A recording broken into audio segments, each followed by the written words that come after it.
बहुत समय पहले की बात है। एक धौलपुर नामक गांव हुआ करता था जिसमें एक बुढ़िया रहा करती थी। वह कहती थी, लेकिन जब मैं मरूंगी तो यह चांदी वाली चम्मच मैं अपने साथ ही लेकर मरूंगी। और उसने ऐसा ही किया। वह चांदी की चम्मच को लेकर लेट गई और हे भगवान, पता नहीं ये क्या हो गया है। बूढ़ी माँ कहाँ चली गई हैं? वो तो आज मुझे दिखाई भी नहीं दे रही। तभी उसके पास एक आदमी आ जाता है और उससे कहता है, बेटा, वो बूढ़ी माँ यहाँ पर जो मोमोज का ठेला लगाया करती थी उसकी तो कल रात मृत्यु हो गई है।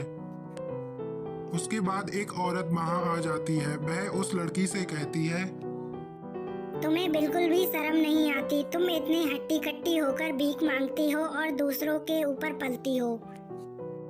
सबकी बातें सुनकर वह लड़की बहुत निराश हो जाती है। एक गोलगप्पे के ठेले पर जाकर वह कहती है, भैया, आज मैंने सुबह से कुछ नहीं खाया है। क्या आप मुझे कुछ खिला सकते हो?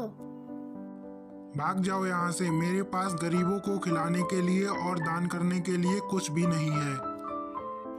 ऐसा मत कहो। मैं अपनी किस्मत से गरीब हूँ, लेकिन मैं काम ढूंढ रही हूँ। मुझे कोई काम ही नहीं देता है। इतना कहकर वह लड़की उदास होकर उस ठेले से चली जाती है। वह लड़की बहुत ज्यादा उदास हो जाती है तो वह सीधे एक मंदिर की ओर चली जाती है। मंदिर में भगवान से जाकर वह सीधे कहती है, हे भगवान, तूने मुझे इतना गरीब क्यों बनाया है और मुझे कोई काम भी नहीं देता। इस बात को सुनकर एक बूढ़ी औरत वहां पर आ जाती है। बेटा, क्या बात है? तुम इतनी चिंतित क्यों लग रही हो और तुमने इतने गंदे कपड़े क्यों पहने हैं? बूढ़ी माँ, मुझे कोई काम भी नहीं देता है और मैं कहीं भी जाऊँ वहाँ से लोग मुझे भगा देते हैं। तो क्या हुआ बेटा? आज से तुम मेरे घर में मेरे साथ रहो और मेरी पोती बनकर रहो। वह बूढ़ी औरत उस गरीब लड़की को अपने साथ अपने घर पर ले जाती है।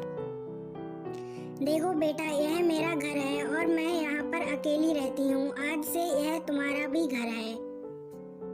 उसके बाद बूढ़ी औरत दोनों के लिए खाना लगाती है। दोनों एक साथ बैठकर पेट भर के भोजन कर लेते हैं।